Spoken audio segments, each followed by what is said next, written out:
Emily had grown used to quiet dinners, but that night felt different. The sound of rain outside made the silence between her and Daniel even louder.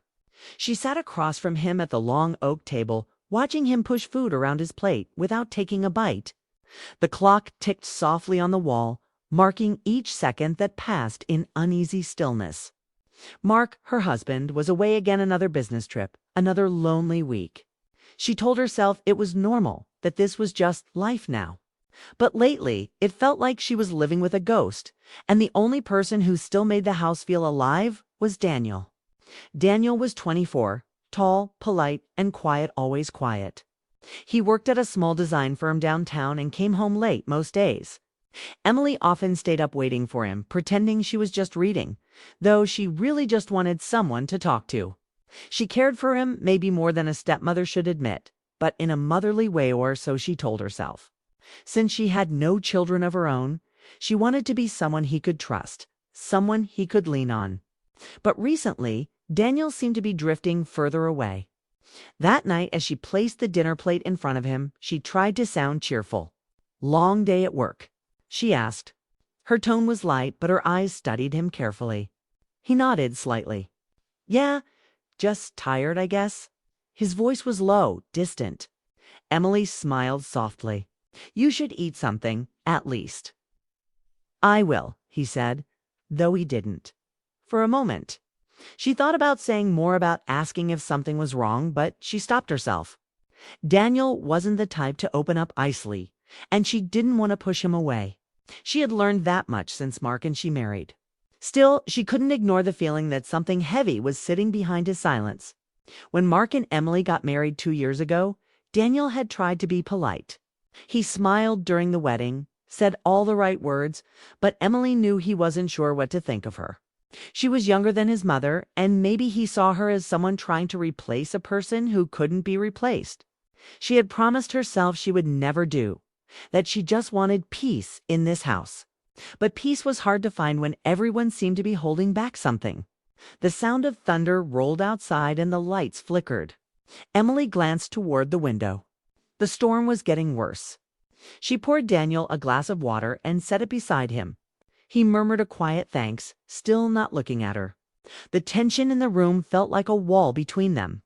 Emily wished Mark were home. He was good at keeping things light, filling silence with stories about his work. But lately, his absences were longer and his phone calls shorter. Emily didn't say anything, though she felt the loneliness more each time he left. She wondered if Daniel felt it too. After a few minutes, Daniel put down his fork and said, "I think I'll head upstairs. I've got some work to finish." His voice sounded flat, almost hollow.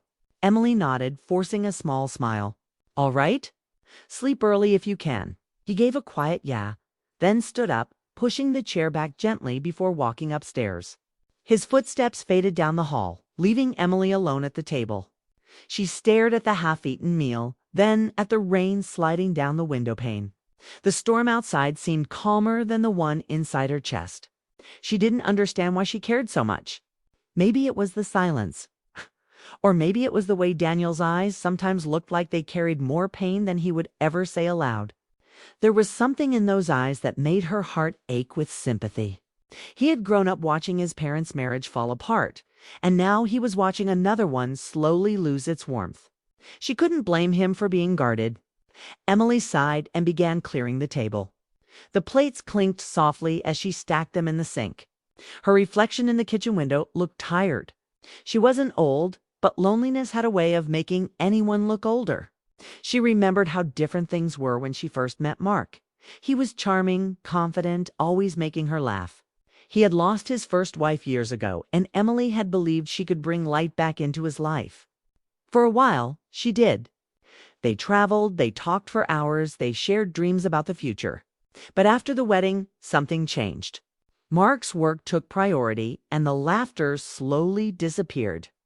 Now it felt like she was married to his shadow, and the only real person she saw every day was Daniel. But even he was slipping away. As she turned off the lights and walked up the stairs, she noticed Daniel's door slightly open.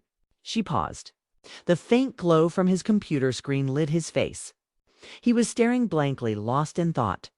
For a second, she wanted to knock, to ask if he was okay, but she stopped herself. He needed space, she told herself. Still, she couldn't ignore the feeling that something was wrong, something deeper than simple tiredness.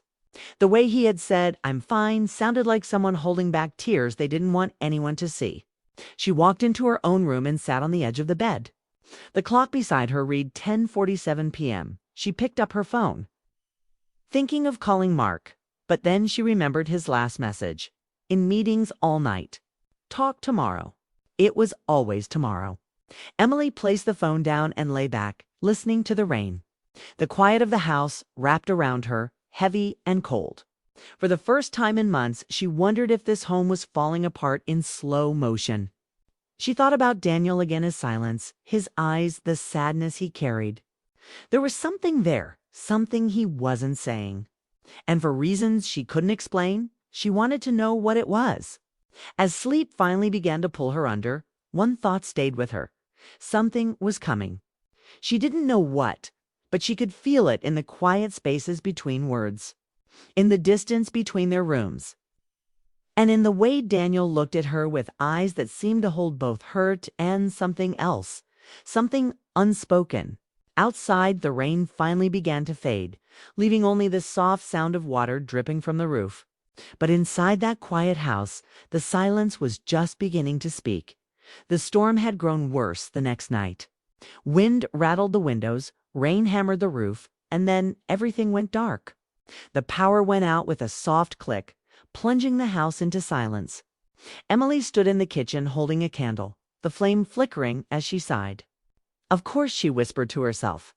She searched for her phone to check the time, but saw nothing but the dim glow of lightning outside. Moments later, she heard footsteps. Daniel came downstairs, phone flashlight in hand. "Power's out?" he asked. "Yeah," she said, managing a small smile. "Looks like we'll be living by candlelight tonight." He shrugged lightly. "Could be worse. At least it's quiet." Emily lit a few more candles and placed them around the living room. The room filled with a soft orange glow that made the shadows dance along the walls. The storm outside felt distant now, softened by the warm light of the fire she had started in the fireplace. Daniel sat on the couch, arms resting on his knees, staring at the flames. Emily took the chair across from him, holding a mug of tea she had made before the power went out. For a while, neither spoke. The crackling fire seemed to say enough. Emily glanced at him, his face calm, but his eyes heavy. She could see the weight he carried, even in silence. Rough week. She asked gently. He gave a quiet laugh. Something like that. Emily leaned forward, resting her elbows on her knees. "You've been quiet lately. Is everything okay?" He hesitated, then said, "I'm fine. Just a lot on my mind." "You've been saying that a lot," she said softly. "And every time you do, it sounds less true." He looked at her, then away. The firelight danced in his eyes, revealing a storm that had nothing to do with the weather outside. "You wouldn't understand," he said, finally. "Try me," she whispered. Danielle took a deep breath. "I don't even know how to say it." He rubbed his hands together, his voice unsteady. "I've been trying to push it away for months, but it just keeps getting stronger." Emily felt her heart tighten. "Daniel, what's wrong?" He looked up, his voice barely more than a whisper. "I can't take it anymore." Our breath caught. "Take what?" He paused, eyes locked on the fire. "This feeling. Pretending everything's fine when it's not." He turned his gaze to her then, his expression raw, honest. "Every time I see you, it hurts." Emily froze. The sound of the fire seemed to fade into the background. "What are you saying?" she asked softly, though she already knew. "I don't know when it started," he said. "Maybe when you moved in. Maybe when you tried to make this place feel like home. Again? I don't know. But you did. You made it warm again, made it feel like someone cared." His voice trembled slightly. "And now I can't stop thinking about you." Emily sat still, her heart pounding. She didn't know what to say. This was something she never imagined hearing. She had always cared for Daniel, but not like this, not in the way he meant. Yet in that moment, seeing the pain in his eyes, she felt a rush of emotion, sympathy, confusion, and something else she didn't want to name. "Daniel." She began, trying to keep her voice steady. You're young. You've been through a lot. Maybe you're just lonely. Maybe it's not loneliness, he said firmly, his eyes meeting hers. I've tried to tell myself that, but it's not. It's you. His honesty hit her like a wave. She turned away, staring into the flames, her thoughts racing. She wanted to be careful, to protect him from his own emotions and herself from making things worse. Daniel. You can't say things like that, she said quietly. It's not right. His honesty hit her like a wave. She turned away, staring into the flames, her thoughts racing. She wanted to be careful, to protect him from his own emotions and herself from making things worse. Daniel, you can't say things like that, she said quietly. It's not right. I know, he said quickly. I know it's wrong. I've been trying to stop feeling this way, but I can't. I just had to tell you before it drove me insane. Emily took a deep breath. She could feel the heat of the fire against her skin, but her hands felt cold. You're hurting, she said softly. I can see that. But saying this, it doesn't solve anything. It only makes things harder. He nodded slowly, his eyes filled with pain. I just needed to say it once. I don't expect anything from you. I just couldn't keep pretending anymore. Emily looked at him then, really looked. There was no anger in his face, no disrespect, just honesty and heartbreak. He wasn't trying to hurt her. He was trying to let go of something that had been eating at him in silence. I wish I could make it easier for you, she said after a long pause. He smiled faintly. You already did. You were kind when you didn't have to be. You listened when no one else did. That's more than most people ever do. Emily felt tears sting her eyes. She wanted to tell him that he deserved happiness. That one day he'd find someone who would love him the way he needed, but the words wouldn't come. All she could do was nod. Outside, the thunder rolled again, echoing the heaviness in the room. The two of them sat quietly, neither knowing what to say next. After a few minutes, Emily stood. I think I'll check if the power's back soon. He nodded. Yeah, okay. But before she could take a step, he said softly, I'm sorry. She turned to him, her expression tender. Don't be. You were honest. That's never wrong. He looked down, his hands clasped together. Still feels wrong. Emily walked over to him, placing a gentle hand on his shoulder. You're a good person, Daniel. Just remember that. He looked up, his eyes filled with emotion, and for a moment neither moved. Then Emily stepped back, her voice quiet. We'll be okay. This will pass. He nodded, though his eyes said he didn't believe it. A flash of lightning lit the room, followed by a deep rumble of thunder. The candles flickered, and Emily saw the faint trace of tears in his eyes before he turned away.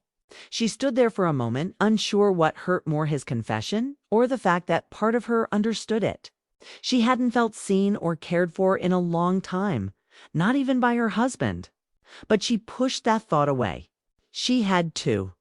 As the storm continued outside, Emily sat back down, staring into the fire. The warmth didn't comfort her anymore.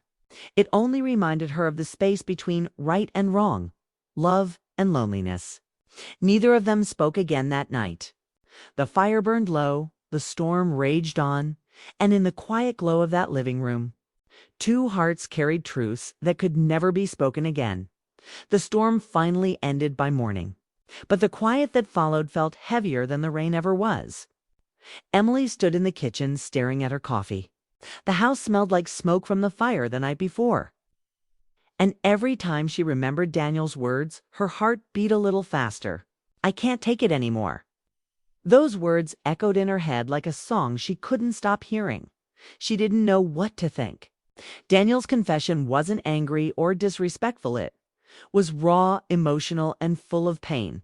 He hadn't crossed any line, but the truth he had shared changed everything. Emily had always seen herself as the calm, responsible one in the house. She was the bridge between two people who barely talked anymore. Now she felt like that bridge had cracked out. When Daniel came downstairs that morning, he looked tired. His hair was messy, his eyes dull, but he still greeted her quietly. "Morning," he said. "Morning," she replied, trying to sound normal. "Did you sleep?" He gave a small shrug. Not really, neither did I. She tried to smile, but it didn't reach her eyes. The air between them was thick with everything they didn't say. He poured himself a cup of coffee and stood by the counter. About last night, he began. Daniel, she interrupted gently. You don't need to explain. I understand. He looked at her, guilt written all over his face. I didn't want you to think I was trying to make things weird. They're already a little weird, she said softly, then sighed. But I know you didn't mean to hurt anyone. You were just honest. He nodded, staring into his mug. I shouldn't have said anything. No, she said quietly. You needed to. Maybe it's better that it's out now. Neither of them spoke for a while. The only sound was the ticking of the clock on the wall. Emily felt torn between two emotions: relief that Daniel trusted her enough to be honest, and sadness because honesty like that could only make things harder. She had spent years trying to hold her marriage together. Mark was a good man, but his work had taken him away more and more. Their love had grown thin, polite, like something practiced out of habit. She missed being seen, being understood. And last night, for the first time in a long while, she felt seen. That thought scared her. Later that afternoon, Daniel was in the garage fixing something when Emily stepped outside. The air was cool after the rain. "Kay?" And she needed to say what had been sitting in her chest all day. "Daniel," she called softly. He turned, wiping his hands on a towel. "Hey, I've been thinking about what you said," she began. He stiffened, waiting for her to continue. "I just want you to know that you didn't do anything wrong. Feelings don't always make sense. Sometimes they come when they shouldn't." He nodded slowly. "Yeah, I guess. I don't want you to feel guilty," she continued. "You've been through a lot, and I understand where this came from. But you have to promise me something." He frowned slightly. "Don't let this ruin what's left of our peace here," she said softly. "This house, it's already fragile. I don't want more silence, more distance." Daniel looked down. "You still want me to stay?" "Of course," she said quickly. "You're family. No matter what you said, that doesn't change who you are to me." For a second, he didn't reply. Then he gave a small nod, his voice low. "Okay," but his eyes told a different story. The warmth between them had changed. It wasn't the same quiet kindness they used to share. It was something deeper, sadder, full of tension. That evening when Mark called, Emily tried to sound normal. He talked about meetings, flights, numbers. She responded with soft yeses and maybes, her mind half somewhere else. After she hung up, she sat on the couch, staring at the empty space beside her. She didn't know when she had started feeling lonely in her own marriage, but she did. Later that night, she found Daniel sitting on the porch, looking out at the dark yard. The moonlight hit his face, showing the sadness in his eyes. "Can't sleep?" she asked gently. He shook his head. "Just thinking about last night again." He sighed. "Yeah, I meant what I said. But I also know it can't change anything." Emily sat beside him, wrapping a blanket around her shoulders. "Sometimes it's enough just to be honest. It helps you move on." He looked at her then. "You think I can?" She hesitated. "I hope you can." "I don't want things to be strange between us," he said. "You're the only one who makes this house feel alive." She turned her gaze toward the yard. "It's not strange," she whispered. "Just complicated." For a few seconds, they sat in silence, listening to the night sounds, the soft hum of crickets, the rustle of leaves. It was peaceful, but beneath that peace was a quiet sadness neither of them could shake. "You know," Daniel said after a moment, "when you first moved in, I didn't like you. I thought you were trying to take my mom's place." Emily smiled faintly. "That's fair. But then I saw how you tried," he continued. "You cooked, you decorated, you talked to me like I mattered. It's been a long time since someone did that." His words hit her harder than she expected. "You do matter, Daniel," she said softly. "You always have." He smiled sadly. "That's the problem." She looked away, not trusting herself to respond. Her heart ached for him, for his honesty, his pain. and the situation that neither of them had asked for. She wanted to fix it, but some things couldn't be fixed with gentle words. After a while, she stood up. "You should get some rest." "Yeah," he said, though he didn't move. "Good night, Emily." She paused at the doorway. "Good night, Daniel." When she went inside, she leaned against the closed door, her chest tight. She knew he was hurting. And deep down, she was hurting too, not because of what he said, but because he had reminded her of something she'd forgotten, how it felt to be cared for, to matter to someone. She went to bed and stared at the ceiling for a long time. The wind outside had quieted, but inside her, a different kind of storm had begun, one made of guilt, tenderness, and unspoken feelings she wished she could ignore. Daniel's words kept echoing in her mind. "You're the only one who makes this house feel alive." She wanted to believe it was just loneliness speaking, but a part of her knew it wasn't. Single quotes. As the night went on, Emily realized something important. She couldn't change what Daniel felt, and she couldn't control what her heart had started to feel in return. But she could protect both of them from crossing a line they'd regret. The next morning, she decided something had to change. Maybe distance was the only way to calm the storm inside both of them. But how could she say that without breaking his heart or hers? The next morning came quietly. The sky was pale blue, washed clean after the storm. Emily stood by the window, watching sunlight touch the wet grass. The house was calm to calm. It was that kind of silence that comes when something important has ended, even if no one says it aloud. She could hear Daniel moving upstairs, drawers opening, bags shifting. She didn't want to believe it, but deep down, she knew what was coming. When Daniel walked into the kitchen, a small suitcase was in his hand. His eyes were red, though he tried to smile. "Morning," he said softly. Emily turned from the window. "You're leaving?" He nodded. "Yeah, I'm going to stay with my mom for a while. I think it's better for everyone." Her chest tightened. She wanted to argue, to tell him he didn't have to go, but she knew he was right. Things between them were too heavy now, too full of unspoken emotion.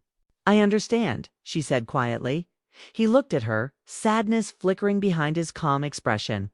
"I didn't want it to end like this," he said. "I never wanted to make things complicated." Emily shook her head. "You didn't. You were just honest. There's nothing wrong with that." He gave a faint, almost broken smile. "Honesty has a price, I guess." She walked closer, her voice soft. "Daniel, I need you to know something. You didn't ruin anything. You reminded me that people can still feel deeply even when life feels numb." He blinked, caught off guard by her words. "You don't hate me?" "Hate you," she repeated. "No, you're like family. You always will be." He nodded slowly, his eyes glistening. "That means more than you know." For a moment, neither of them spoke.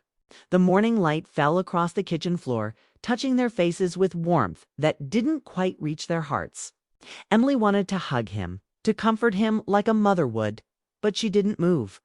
There were boundaries, now ones that had to be respected. Instead, she said quietly, "Will you call when you get there?" "Of course," he replied. And Emily, "Thank you for being kind to me when you didn't have to." She smiled faintly. "It was never a chore, Daniel. You made this house feel less empty." He looked down, gripping the handle of his suitcase. "That's funny. You did the same for me." Then he turned toward the door. Emily followed him, her heart heavy. When he stepped outside, the sunlight hit his face, and she noticed how grown he suddenly looked, stronger, calmer, though still hurting. "Take care of yourself," Say said. "I will," he answered. "You too."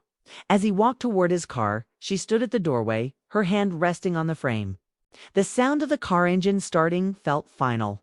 She wanted to wave, but her hand wouldn't move. When he drove away, the silence that followed felt sharp. Like the moment after a song ends, she closed the door slowly and leaned against it, closing her eyes. Tears slipped down her cheeks, not from guilt, but from loss. It wasn't a love story in the usual sense. It was something quieter, something that lived between care and confusion, longing and restraint. It was human. That evening, Mark called. His voice crackled through the phone. "Sorry I missed your calls last night," he said. "How are things at home?" Emily looked around the quiet house, her voice calm. "Fine, just quiet. Daniel's doing okay?" "He's gone to stay with his mom for a while," she said softly. "Oh," Mark replied. "Well, that's probably good for him. He's been distant lately." Okay. Emily smiled sadly. "Yes, I think he needs time to clear his head." Mark didn't ask more, and Emily didn't offer.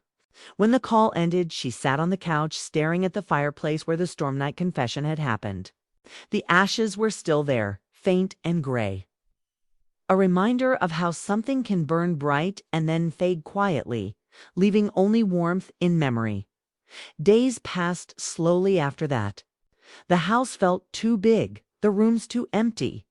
Sometimes she thought she heard Daniel's footsteps or his quiet humming from his room upstairs. But it was only her imagination. She missed his presence to calm the small conversations, even the silence that used to fill the air. One afternoon, while cleaning the living room, Emily found Daniel's mug, the one he always used for coffee.